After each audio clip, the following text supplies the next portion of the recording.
SportsSpeak Golf Cars and Motorbikes. Highway 327 West in Silsbee has a sophisticated street-legal Tony Lamborghini golf cart, 6-seaters, 4-seaters, customized trailers, LaFree electric bikes, manual pedal bikes, and a motorized Velo Solex, tires, wheels, trolleys, and accessories for club car and easy-go. SportsSpeak Golf Cars and Motorbikes, Highway 327 West in Silsbee. Call them at 385-3838. SportsSpeak Sports, where we talk sports and a few other things along the line. J.P. White right here doing it, and I'm going to talk to Danny Reneau, the publisher of the Silsbee Bee, a good newspaper man. Hello, Danny. Glad to have you. Hello, JP. All right. Now, we know the term is, what about sports? And I'm going to ask you. I want to ask you something about baseball. How do you go about writing baseball or something? What you need to tell me about that? Well, usually when you write about baseball, you depend heavily on the scorebook and also on the individual accomplishments. You can write about individual accomplishments, and there's a flow of action. You have each team has their time at bats, and some of them are more productive and some of them are less productive than others, and pitchers dominate and pitchers get bounced off the mound, and so baseball's really a pretty easy sport to write about. Do you write much about percentages? You don't go there, do you? Sometimes, yeah. Depending if it's exceptionally if high, probably not if it's exceptionally low, huh? If you got more if it's high. If you got a guy that's got a batting average of 450 or something, you certainly want to mention that. And if you got one that's got a batting average of .078, you probably won't mention that too much. How about basketball? Basketball is, it's a sport of kind of runs for me. What's the hardest sport for you to write? Volleyball is the hardest sport for me to write. I don't like to write about volleyball. And I tell you another one that was extremely hard that you don't have around here is wrestling. Is wrestling? Yeah, okay. High school wrestling is, and it's akin to Little League baseball in respected. All these kids grow up and they wrestle as children, and they have a lot of parental involvement, and to appreciate the skills that are going on out there, you've got to know a lot more about wrestling than what I know. There you go. And I can imagine, I've never written much about golf. I've interviewed some people that were outstanding golfers, and I interviewed them more about their life and how they got to be outstanding golfers than I did actually about the game of golf. I don't know how you would report about golf. You don't play very often. I don't anymore. I gave it up. What you going to do with your clubs? I'll take them. I broke 2 of them. And it's one of them? One's a 5-iron, one's a 7. It's hard to play golf without a 5 or a 7-iron. Yeah. What kind of golf club do you think that is? I didn't know somebody, Mr. Brown, the banker, told me what kind that was. I don't know. It's left-handed. Oh, really? Mr. Brown's a pretty good golfer. He is. I don't fall in that category. There you go. He's a pretty good banker, too. He's a pretty good fellow. A good fellow. But I know this, he's a lot better golfer than I am. Okay.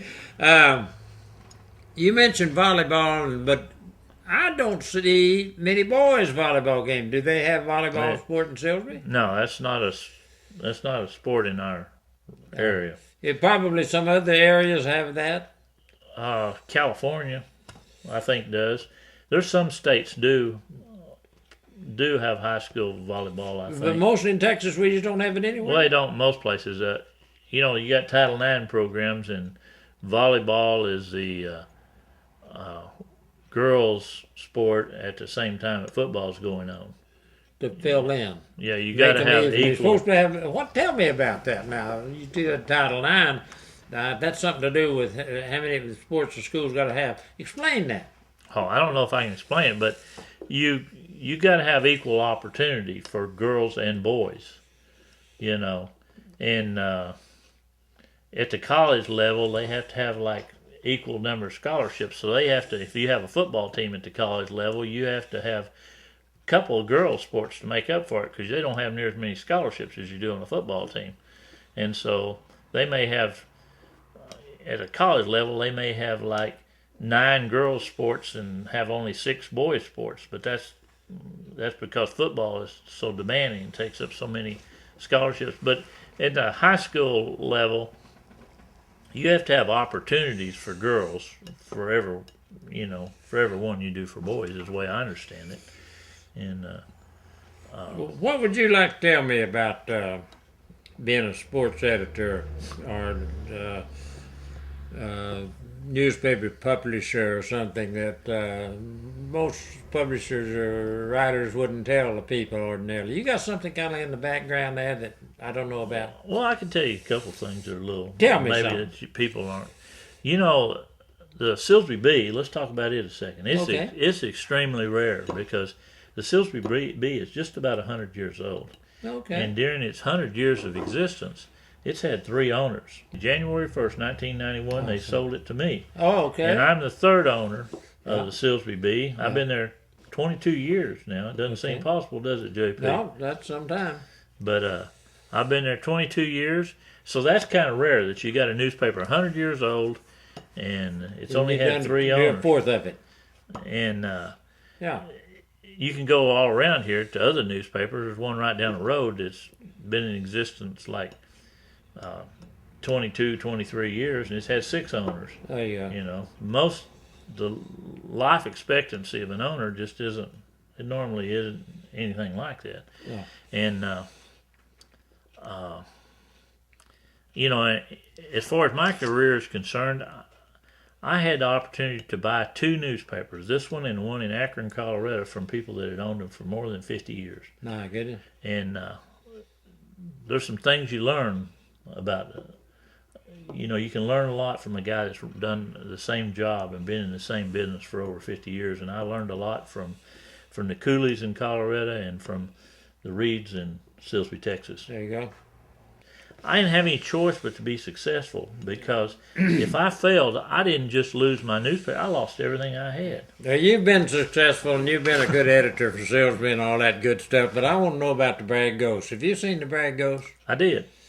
Can you tell me something about that? Well, you know, back when I first came to Silsbee,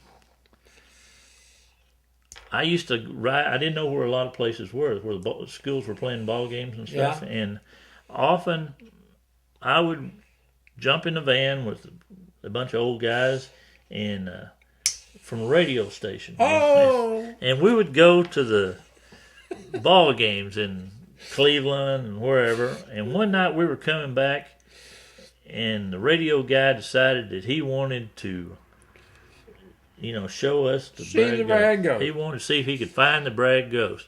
And we pulled off onto this dirt road that I didn't know where it went, didn't have any idea.